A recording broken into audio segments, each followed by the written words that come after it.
Welcome to USA Global TV and Radio, where our mission is to provide education, entertainment, hope, and inspiration.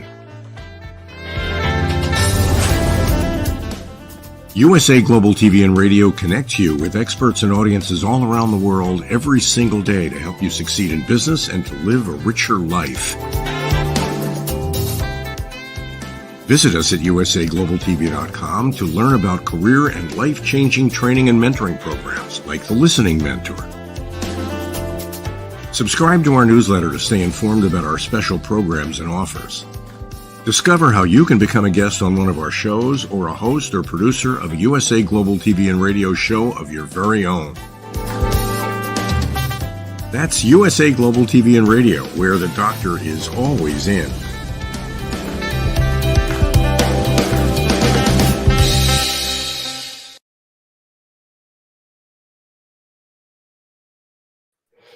Hello, everyone. Welcome to USA Global TV and Radio. This is the United Kingdom News and Culture, episode 61. I can't believe it. Time has just flown by. Welcome to our distinguished panel, DIANN, FLOYD, BOEHM, Ian Pelham-Turner, Helena Chard, and Simon MacDonald. Nice to have you all here with us today. Great to be here. Lovely to be back. Fantastic. It's always a fun show. So what's everyone been up to since we got together the last time? DIANN? Let's see. I have been buried in just trying to produce. So I sent off to one publisher the edits to my sequel of Rise, and then to another editor my activities book for a new book that'll be coming out. So I feel like lots off my shoulders. That's exciting. Fabulous. I'm not looking at a computer until, except for you. It does get to be on your nerves after a while, doesn't it? With it, I felt that way last night looking at the computer, and I have these floaters all the time. So floaters and computer don't really go too well together. I'm going to bring Helena up here. I like when the ladies are all together. Sorry, boys. Helena, you're on mute. What's up with you? What have you been doing the last week or so?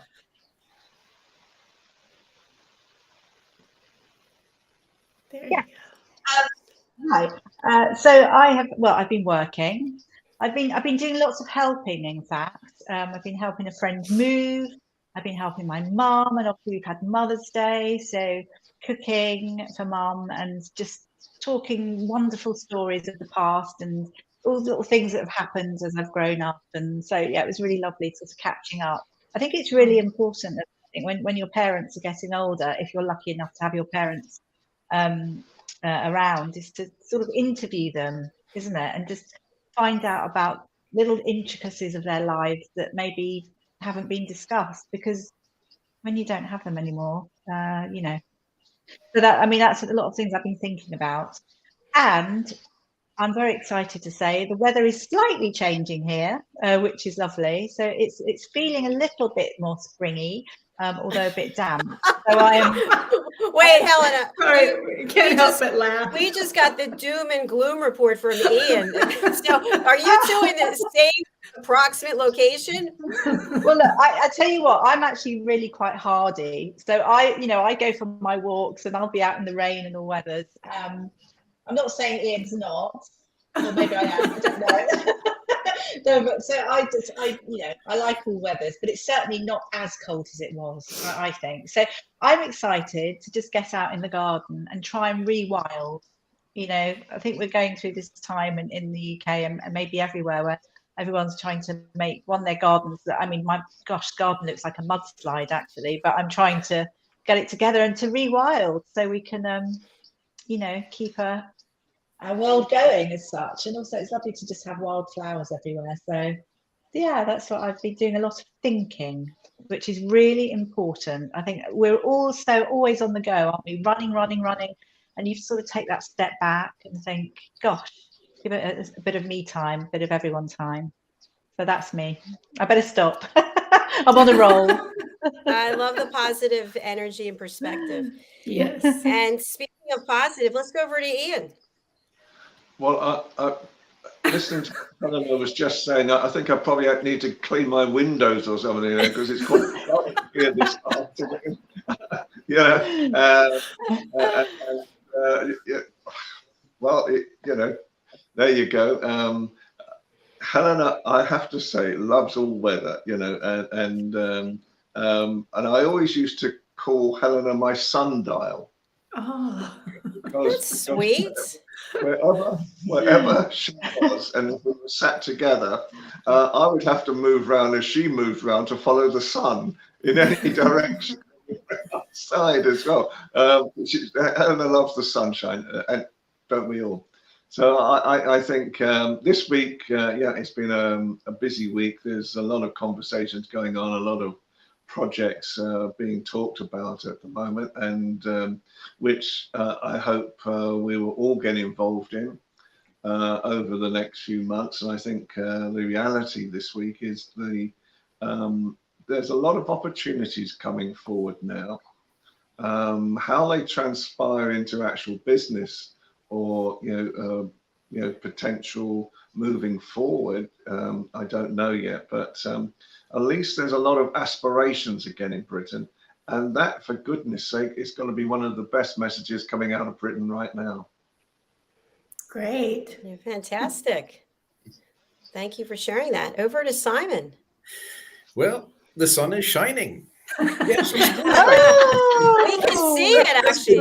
Here's a record.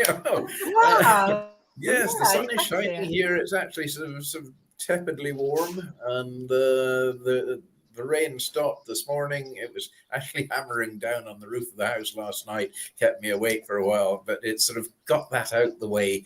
So there we are. Sun's got its hat on. Hip, hip, hooray. Super day here. It's been busy week for me this last week as well, and there's lots of things happening in Scotland just now. We've got a new First Minister to be appointed by the beginning of next week, so everybody is sitting around with bated breath to see if they've still got a job, because there's obviously going to be a cabinet reshuffle with all the ministers. There's all sorts of speculation as to what's going on. We've got three, I think actually, I shouldn't be putting on a political hat, three candidates who most people wish weren't. But that's generally the way of it. With any election, I notice, though, that the really good ones, and the ones who you feel could do well, have actually got the sensibility to say, well, no, I'm going to step back from this one. I'm not doing it. Great shame, because there's a lot of good talent there, which could do wonders for the country. But anyway, the three we've got, well, that's it. We've got to choose one of them by next Monday, and then cabinet reshuffle. Then hopefully everything will get back to the usual chaotic form of normality. Or abnormality. Are you going to share which of the three you are leaning toward? Oh dear. I mean, well, there's one that's very radical, and I would totally discount. There's another one who is a current health minister, and he was in one of these homes where we've got a lot of Ukrainian refugees. And he looked around and was quite surprised. He said, but it's all women here. Where are your men? I thought, I thought, oh, Lord. Well, needless to say, that made the headlines. And so I think his voting dropped a little bit from there. We've got the third one is actually, she's from the West Coast. Seems to be at the moment just about the front runner. And Kate Forbes, she's our current finance minister, or Chancellor of the Exchequer, equivalent as it would be in Englandshire. And she seems to have her head screwed on a little bit better than the others. But again, she's made the odd blunder by trying to talk down the other ones too much, and in doing so has even actually almost talked down the government. So that's a bit of a no-go area as well. So all the balls are all up in the air. We're juggling the three of them, and we'll see how they land. There we go. Could be exciting times. Well, you'll have to keep us in the loop. Yep. Yeah, absolutely. For sure. So, Helena, over to you for the news for today. Well, I think we're probably sharing the news, but I mean, at the moment, we're just waiting to hear what's going to happen to Boris Johnson. So I thought I'd just start that because that's happening at the moment. We've got the Privileges Committee, I think they're known as, which is MPs, and Boris Johnson. It's live on TV. He's being grilled. You know, did he know that he was breaking the law during COVID? You know, this is well, I think we all really know, don't we? But it's whether he knew he lied, or whether he didn't know, or whether it was reckless lying. At the moment, it's a really serious matter, and he's saying that he was advised that he wasn't breaking the rules by his advisors. But hey, you know, advice is advice, isn't it? We all know what's good advice and what's bad advice. So we're just, but you know, it's very important. It's actually very, very serious part of the matter, really, of Parliament, because you know you cannot break the law. That's it. And then it takes you sort of to corruption and things like that. So we're waiting to hear. I mean, Boris is a man of many words. He's already given this, I think, 52, well, I don't know, a huge, great big dossier in his defence. But, you know, it's £200,000 so far of the taxpayers' money for this hearing. So it's complete bonkers, but it's quite big here. And obviously big for him because he could lose his parliamentary seat, and that could be him in politics. I don't know. I very much doubt it, is my feeling, but let's see what happens. I think maybe Ian will have something to say about it. And something that I think is really good, and we did speak about it just slightly, is it's the Big Help Out, which is part of the coronation that's coming up, King Charles III's coronation, on the final day. But you can actually download now an app. So it's the Big Help app, which has launched for the coronation. And I think the good thing about it, you'll be able to go on and see lots of organisations that will need help, where people can volunteer. And I think it's something that will be a legacy of the coronation. So obviously it's not meant just for one day, but hopefully people will continue to volunteer for years and years and years, which I think is fabulous. And also to talk about, I don't know whether anyone felt it or anyone celebrated, but International Day of Happiness, which was the other day. And lots of my friends, actually, they really, we're talking about how huge it is, etc. It's something that was brought about by the United Nations. It's been with us, I think, for 10 years or more. And I think what it does is it represents a shift in society and attitudes to the fact that, you know, well-being and the fact that everyone has a right to be happy. So it's a great one to celebrate. So I think there's more news, but it'd be good to chat amongst us. Did anyone do anything for Happiness Day? I wasn't aware of it. I'm still waiting to celebrate it. No, I have not done it yet. I think the first one took place in 2012. Anyway, but it was just. There hasn't been an awful lot of happiness since then, has there? It hasn't. That's for sure. Maybe they should cancel that day. You know, you use far less muscles when you smile than you do when you frown. So, you know, if we all want to relax, then we should just smile. You know, it's far less energetic than frowning. You know, I think it's when you laugh, that's when the muscle spasms really come in. Why not? Get that core working. Absolutely, yes. I think yesterday was the International Day of Poetry as well. So there's an International Day of something going on every day. I mean, it's probably the International Day of Internationalism today.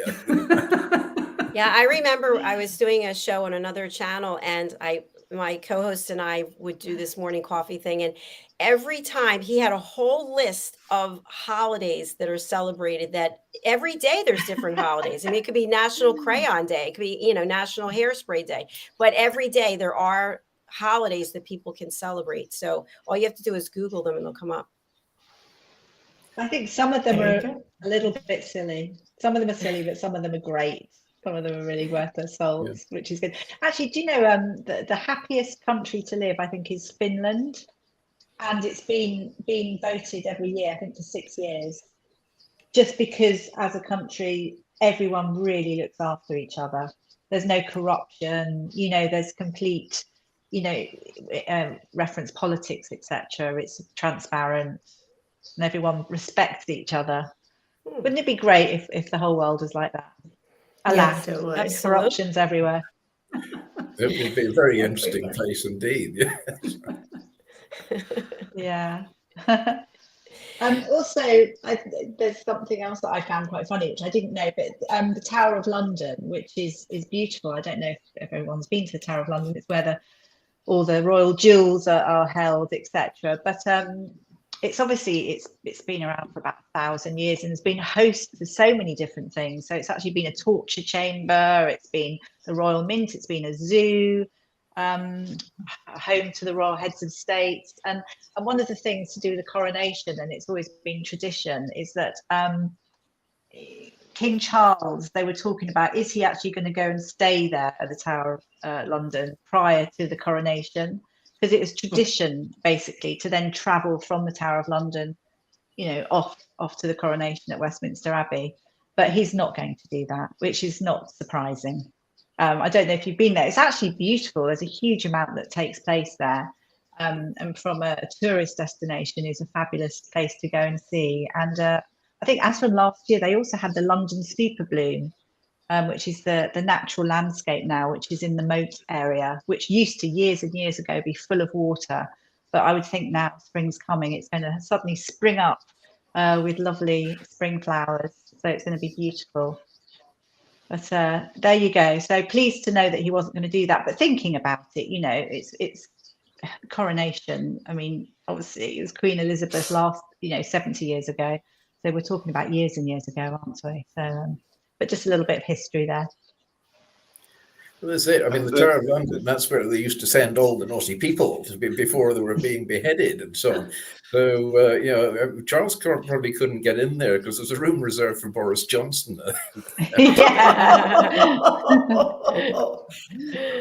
And he'd keep him awake all night anyway. Yes. So naughty. Yeah, right. He'd have a leaving party anyway. That's for sure. He's known for those.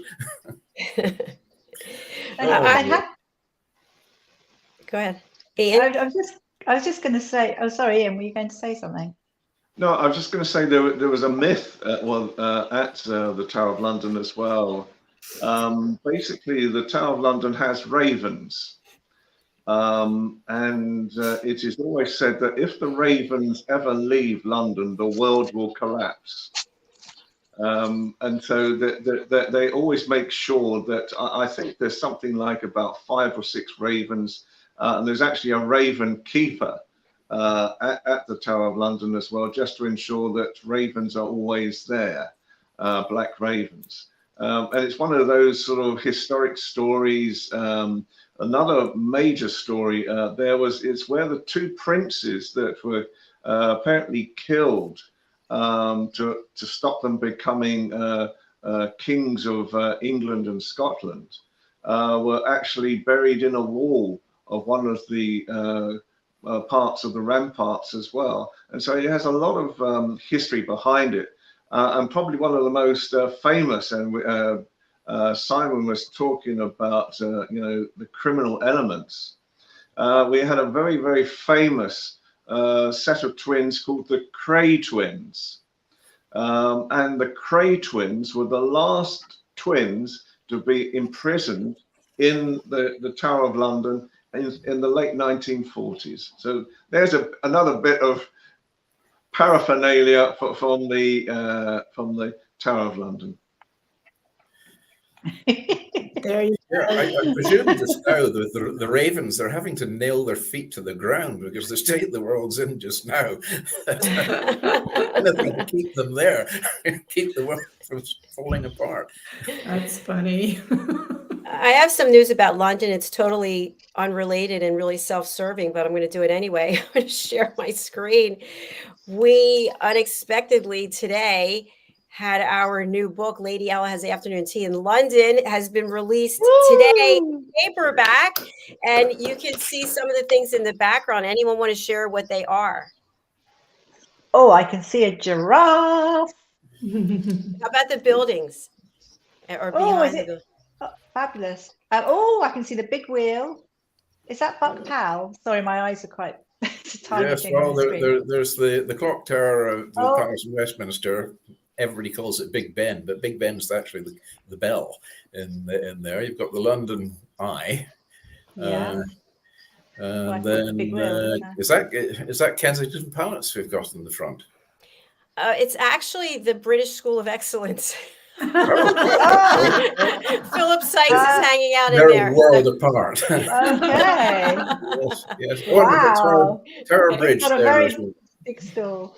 Yeah. That's anyway. great. Very good. It's Congratulations. available today instead of Sunday, so Yeah. I just wanted to Oh. Congratulations. thank you. Yeah. I just want to say, because we're always sharing, that come to the UK. It's so wonderful to see. So I have been to the Tower of London several times. So everyone listening, if you haven't been, it's been so great to get a little tidbit of some history. So please do come and visit London and the Tower of London.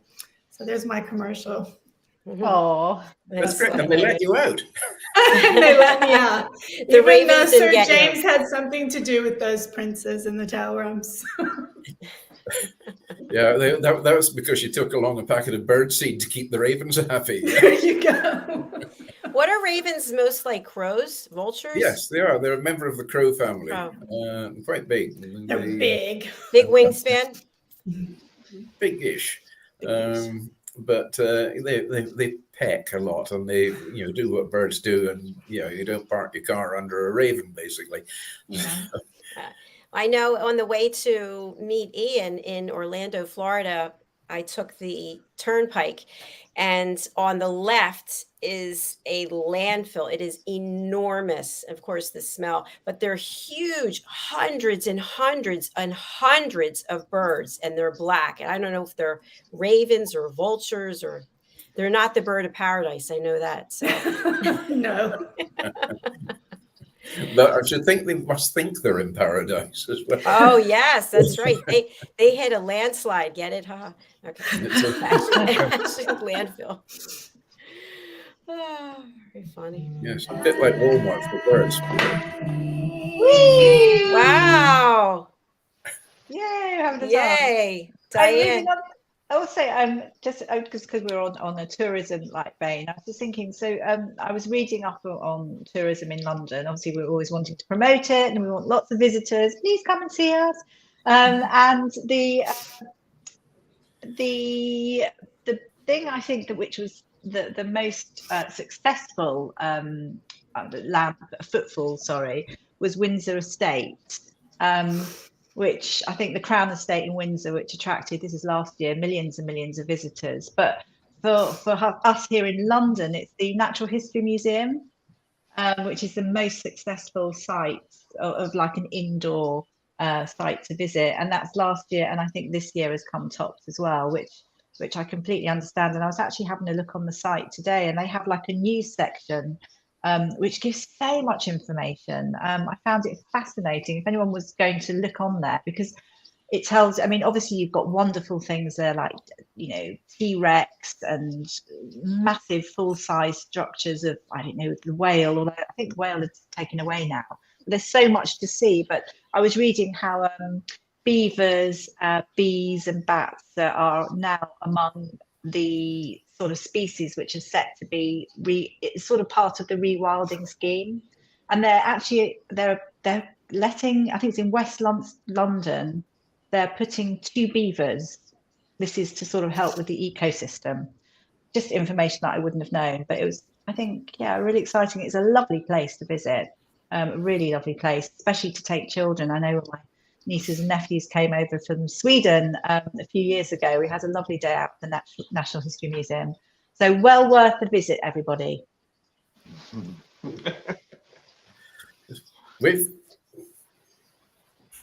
Has everyone been to this? Have you been to the History Museum? Yes, I've been to several museums. I think the reality is London is full of discoveries, all the time. And I often say that this year, every single year, I make the same commitment. This year, I'm going to discover London. And every year things happen, and I'm outside the country or I'm doing other things as well.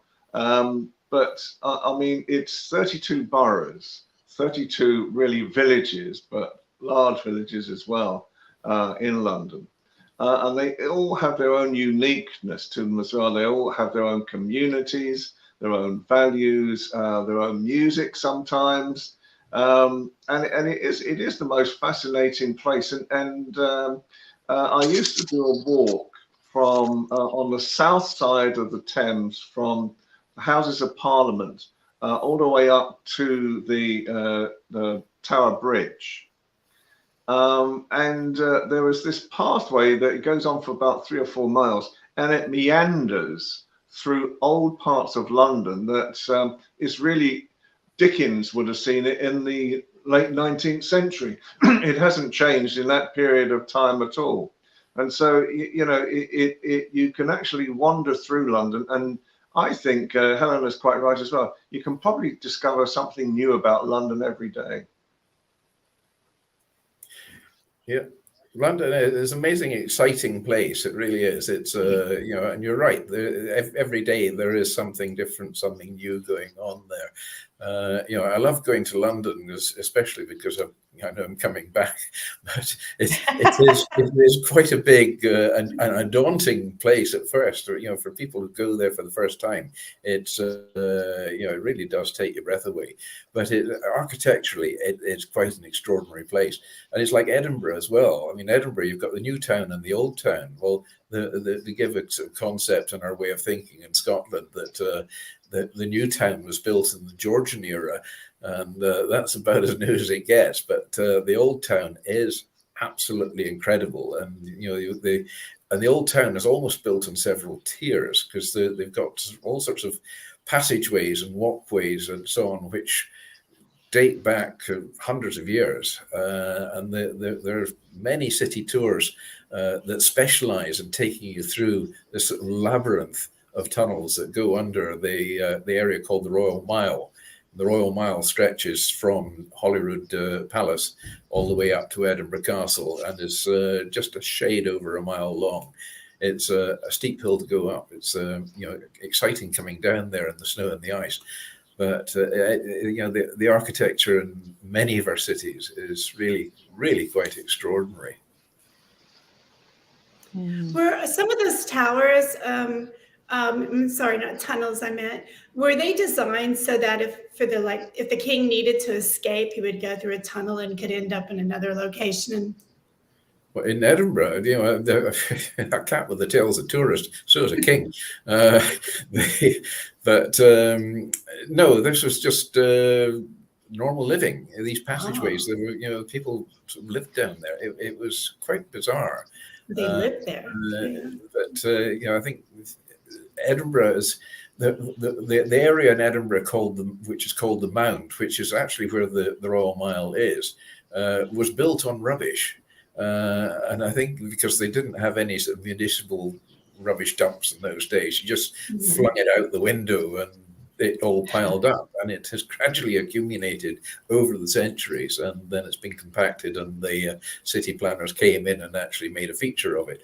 So you know, when you're in Edinburgh, you know, you can talk rubbish and you can walk in rubbish, and that's it. Nobody knows the difference. Historical rubbish. It's a whole load of junk we've got. Yeah. I think one of the things that Diane's probably thinking about as well is you know, the smaller stature of the buildings and the passageways as well. And let's not forget, I think British people were smaller actually in stature, physical stature, and it's only over the you know, in the past probably 200 years that you know, people of height have you know, sort of become more in Britain as well.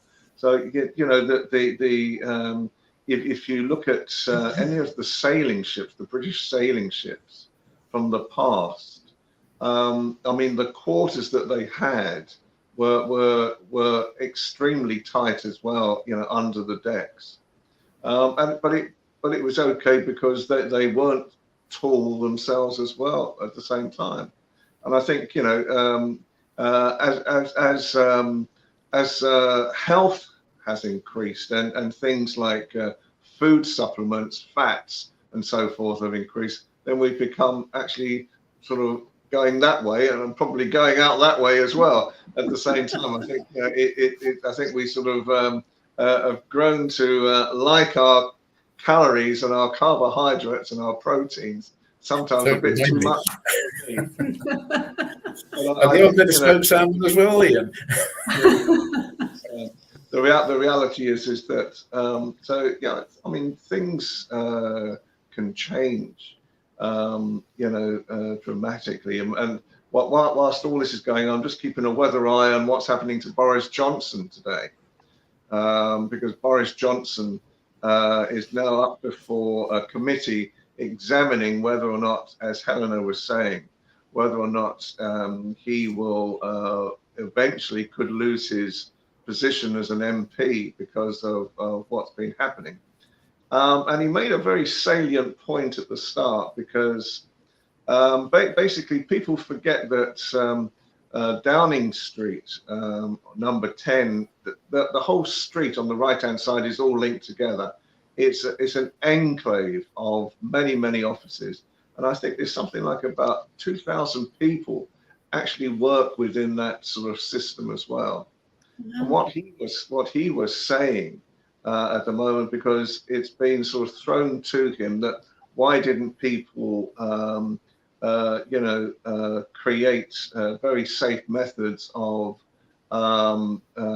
working during that period. And to be perfectly honest, what he was saying is that a lot of these officials were working 18 hours a day, and that it would have been impossible, in some of the more narrow passageways, to actually have kept this sort of 6 feet apart type of focus as well. And so, I think at the moment it's going to be, they've just passed the Northern Ireland bill as well. So there's two major political stories today.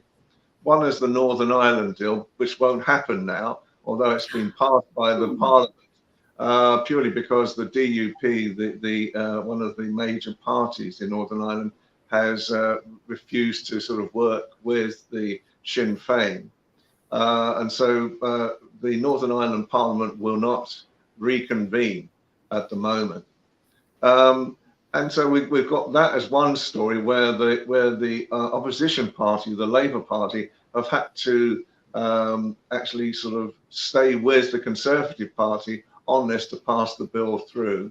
But the interesting thing that came up was that three former leaders or prime ministers, two prime ministers, one former leader of the Conservative Party, voted against the government on this bill as well, because they don't think that this latest bill that Rishi Sunak has created to try and create peace and efficiency in Northern Ireland will work. So it's gone through, but it will be now interesting to see what happens next, because so from a political, it's a very hot political day today, where even Boris Johnson had to stop this investigation 15 minutes into the investigation to go and vote against the Northern Ireland bill, and then they all came back again. So it is making great political television today. Wow. Yeah, so we're back to square one again, basically, and so on. I mean, that's, as I said last week, if Plan A doesn't work, just remember there's another 25 letters in the alphabet to go through. So, I mean, how much are we down to now? Is it N, O, or P, something like that? We're getting down the list.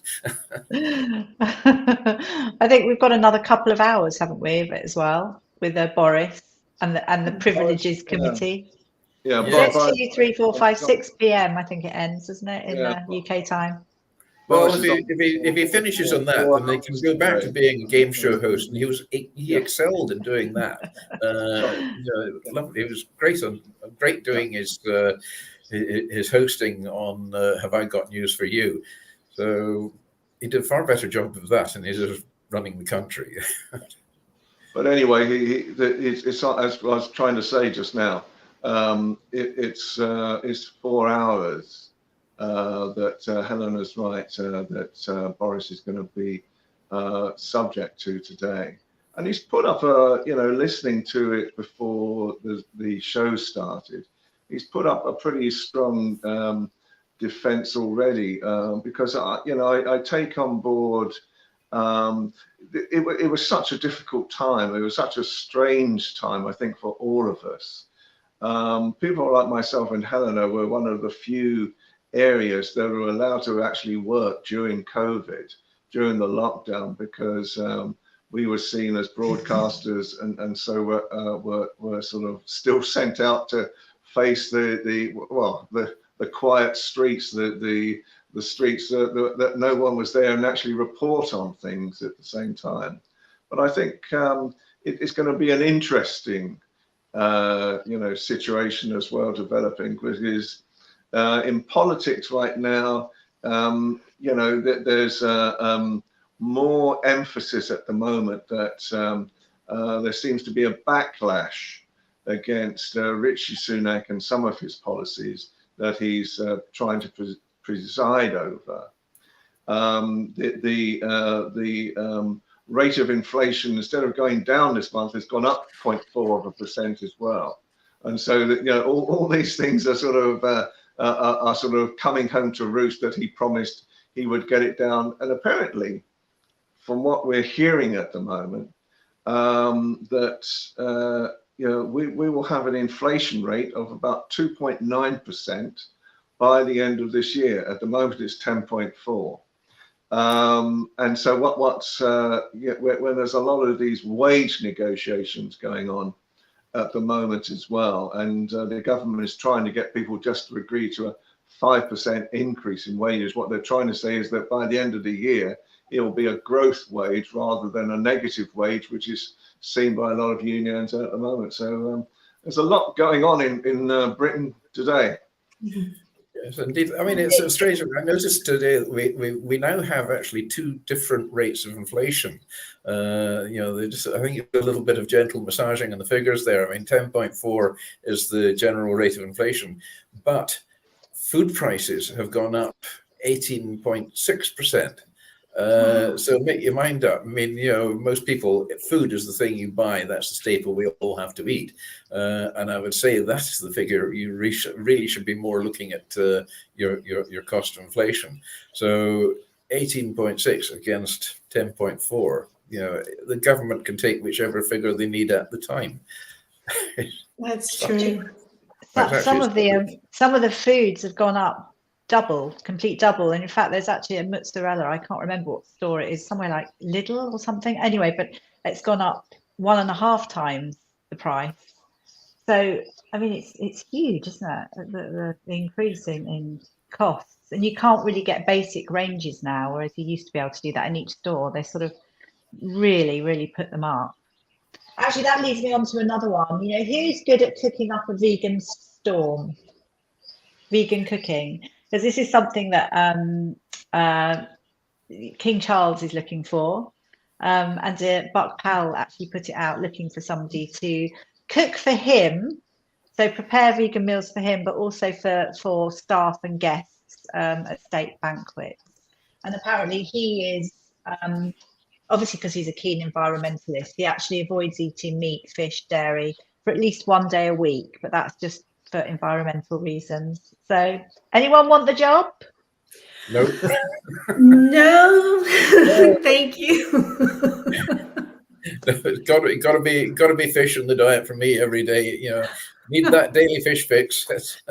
I'm a Texas girl. I need my meat. Yes, absolutely. No, got to keep our fleet afloat, definitely, and the meat as well. Yeah, that's right. Well, vegan meals are very tasty as well. I have friends who are vegan who cook a lot of food as well, and so it can be very tasty at the same time. I think the only thing is that I think with vegan meals that a lot of especially when they have state occasions, maybe visiting guests might be slightly disappointed at having vegan meals, unless they're going to be given a choice, of course. that and that would be a new sort of thing to look at, is whether presidents or royalty from different countries are going to be given an a la carte of would you like this or would you like that?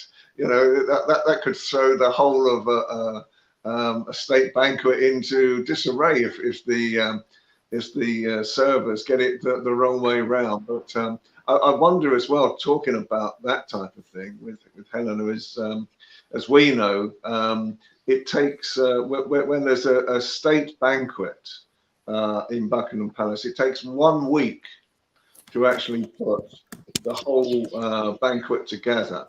And when the Queen used to reign, she would part of her strict eye was to make sure that everything, every knife, every fork, every spoon, every glass was in line all the way down this huge amount of table space to make sure that everything was correct.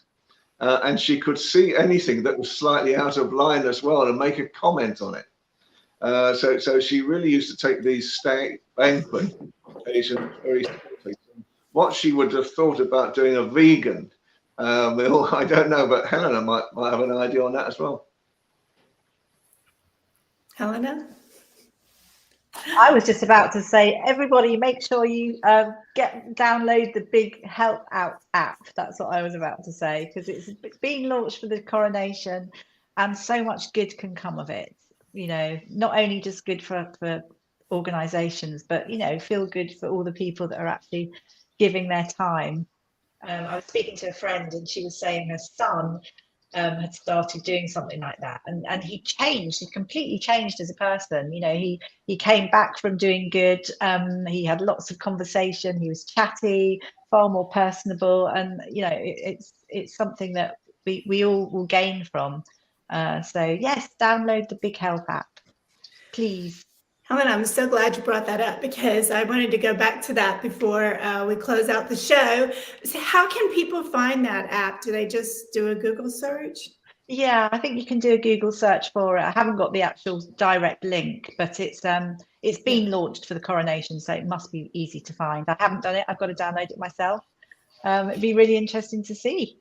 That would be fun to do. And Ian, I wanted to thank you for explaining to all the rest of us who didn't realize how large Downing Street is, and that everyone works there. We just have this picture of in our minds from the movies, and this is where they live, right?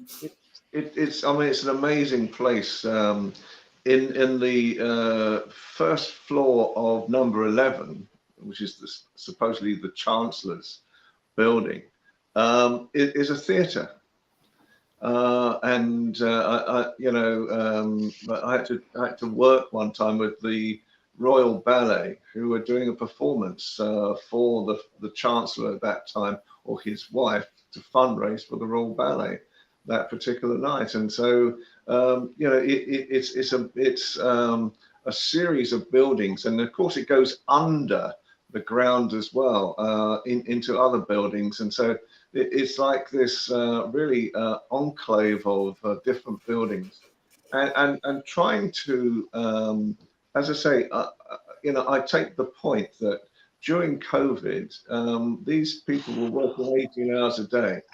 Whether they should have been drinking together and that against the rules is one thing, but the amount of pressure that was within that complex to try and get things right, and to try and give Britain the best opportunity to come out of that, it is immense. So, although I think Boris Johnson in some ways could inflate issues to his benefit, let's put it that way, I think there is a reality with something like this as well, and that is this investigation going to sort of give us any real value other than castigating a prime minister who tried to do his best? I don't think everything he did was correct, but at the same time, we got through a period that I think was our wartime. Thanks for sharing that. Simon. Thank you. Simon, I was thinking maybe you could be the chef, just cook all those wonderful meals and leave the salmon out. What do you think? Oh, I couldn't leave the salmon out. Yeah, I definitely couldn't leave the salmon out. Sorry. It was just a thought. I was trying to help the king out. Oh, Before we close out the show, you know how we like to find out what each person has a thought for the day or some advice or inspiration. Helena, what do you have? Oh, get out into your gardens if you're lucky enough to have one, or just, even outside, and just plant some seeds, rewild, and just get yourself out there and enjoy the outside. And obviously, don't forget to download the Big Help app. There you go. Which is the main Beautiful. thing. I agree with you. Ian. Well, I think my message of the day is I better clean my windows, because I'd like to see what Helena can see out of her window. If the sun is shining, it is. And we're only, I don't know, about what, 5 miles apart.